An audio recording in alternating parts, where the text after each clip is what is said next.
hadn't, to be honest and confess, I hadn't thought that my education was any different from the boys in my school when I was a young pupil, but only when we started to talk together. We spent hours talking. I remember in a little caravan out in the outskirts of Edinburgh, but after the meetings we would talk about these issues, and it was a real light bulb moment for me, you know, because all the things that at that time I had accepted as my norm, which they were being questioned. The thing that really got me most reactive, I would say, was being called into the head teacher's office this day.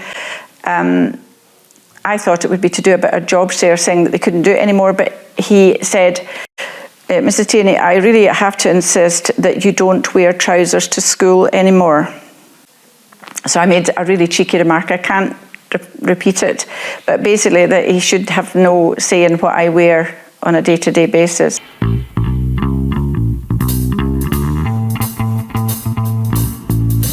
I think there were huge amounts of barriers, not just teachers, but for all women. I mean, I think we were still at the very start of things. I mean, lots of women beforehand had done a great job and had pushed things forward, but there was still, I mean, I suppose the most obvious one was the whole thing around maternity leave, things like that. And I remember being asked at an interview if I was intending to get pregnant, which I wasn't at the time, but to be asked that, to think that that was acceptable, was amazing when we look back on it now. And I think that's the thing, that sometimes we forget just how far we've come over the last 40 odd years.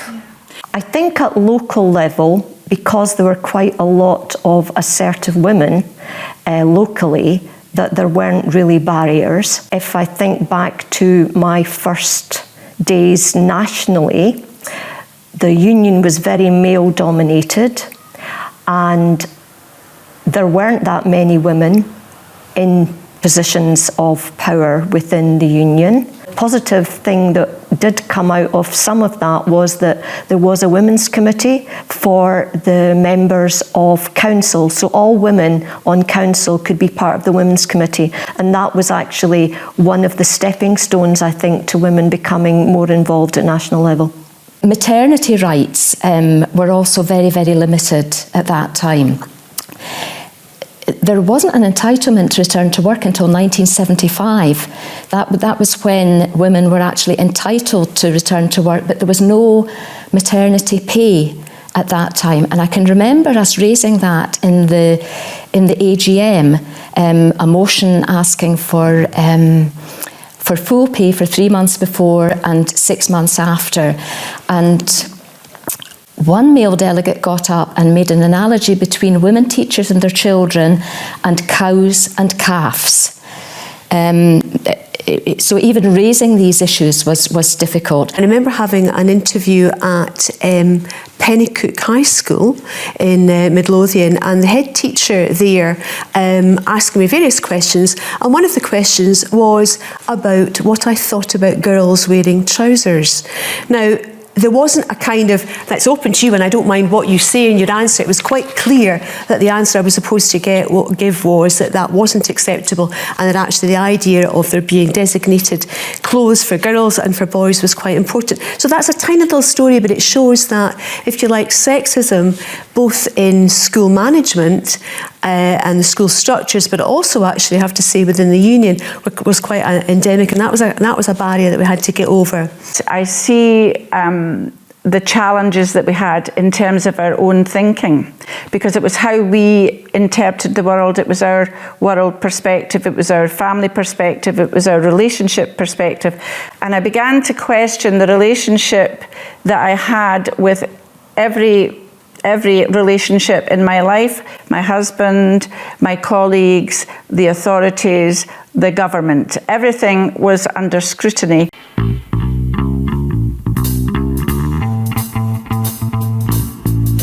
Again, May Ferries and Alana Ross, big figures from Glasgow, holding the floor and, going out and speaking out on all sorts of issues. And again, thinking, I could never do that. But they gave me confidence to do it as time went on. Time when the two leading feminists, if you like, in the EIS were Cathy Finn and Rose Gault. And I think all the women in the EIS owe a huge vote of thanks to those two people, because I think they set a lot of us on the right path. We talk about now being about women, but it was about being primary teachers, and there was a shocking academic snobbery involved. And it is a women's issue because they were just wee children, we were just childminding. I mean, the things that were said were shocking. And then there was the snobbery of the degrees and the diplomas. And, you know, people argued against it using that currency of secondary teachers had higher qualifications and therefore should be paid more. And this would be before like equal work of equal value, equal pay for work of equal value. So as Alana says, it was a perennial debate year after year after year, and it took a long time. I think as well I was inspired by women as well who brought up the difficult things, who raised issues around abortion, for example, which wasn't always easy within the EIS, and talked about women's right to choose. People like Geraldine Gould, for example, who did that on many occasions. During the 70s, and particularly during the Houghton strike, I wasn't aware that primary teachers were paid on a different scale to secondary teachers. I wasn't aware of that. So while my ignorance was slowly under the spotlight and awareness was dawning and dawning and dawning, a lot of my collective friends, a lot of them women, because I was in a primary school at the time, we started to discuss it, and we did it in a quite unstructured way, but we started to look at the new ideas, especially with what was happening out there in the 70s world. There was the miners' strike. In the late 70s, there was the Anti-Nazi League, the whole business of racism, the Anti-Nazi League movement developed. So women talked to women about these things.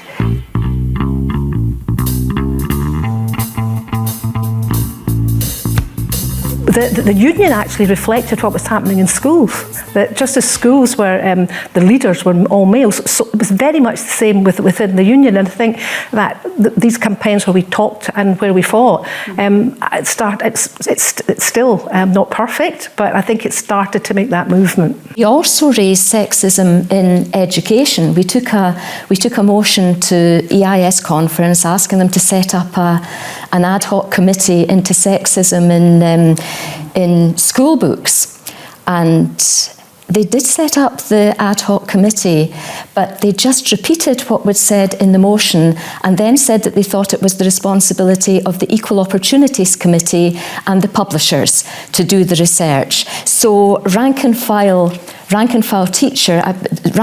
women actually did that research. We produced a bulletin and we looked into a primary series of course books and a secondary series of course books, and they were both fairly modern, but we were absolutely shocked ourselves at the results. One of these books, and you can actually see it here, there were 39 roles for men in book 3 and 6 for women, 3 of them family roles, and that was the pattern throughout this. I remember during the 1986 dispute around the main industrial action, that in my school we were out on 3-day rolling strikes every so often. And the fact that women were often the ones that organised that and led in that, I think that in itself tended to challenge some of the kind of sexist attitudes about what women couldn't do amongst my colleagues, which you would still hear.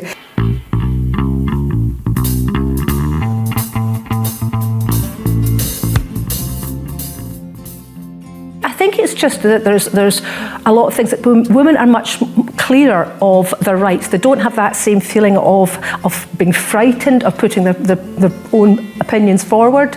I don't think we still have enough women in leadership, either in the union or in schools, but I do think that the bit where we sort of knew our place and felt somehow that it was that we didn't have the same rights, or that we were somehow just fighting for women's things which weren't really as important. I think that's all changed fundamentally, and young women coming into the profession wouldn't even begin to accept some of the things that even we did when we were first starting off in our careers. I couldn't take technical education, tech drawing. I couldn't go into the woodwork room. I couldn't go to the metal work and metalwork room and take these subjects. That wasn't seen as a girls' subject, and I'm so pleased that it's available to all pupils. Young women are so much more confident and much more active than has been the case in the past, and we can see that in the Me Too movement and in the climate change movement, and that really gives us hope for the future, I think. Things like class lists as well. I was looking back at old class registers that I still have, and the fact that class lists were still written. Boys all came first in the list, and then girls second. And you might think, well, that's just an administrative thing. But again, the impression that gives of obviously boys at the top and girls below that. So all of that has changed, and that changed by people taking the lead on it and making sure that was just then that was just normal, and that's how it was organised. It's good to go back and think that's where we were, this is where we are now, and we still have a plan for where we're going. When we were in education and organising all these magnificent unofficial strikes, I mean, I don't know how we did it, but with the technology that we had at the time, the Banda machines, the Xerox machines, the phones that you had to pick up and you were still attached to something, and phoning people around schools doing that, all these things. When you look at what is available now technologically, we have made huge progresses because people can use their voice in so many different ways. Back then we started with speaking up for who we were and what we wanted, and I think that's to be celebrated.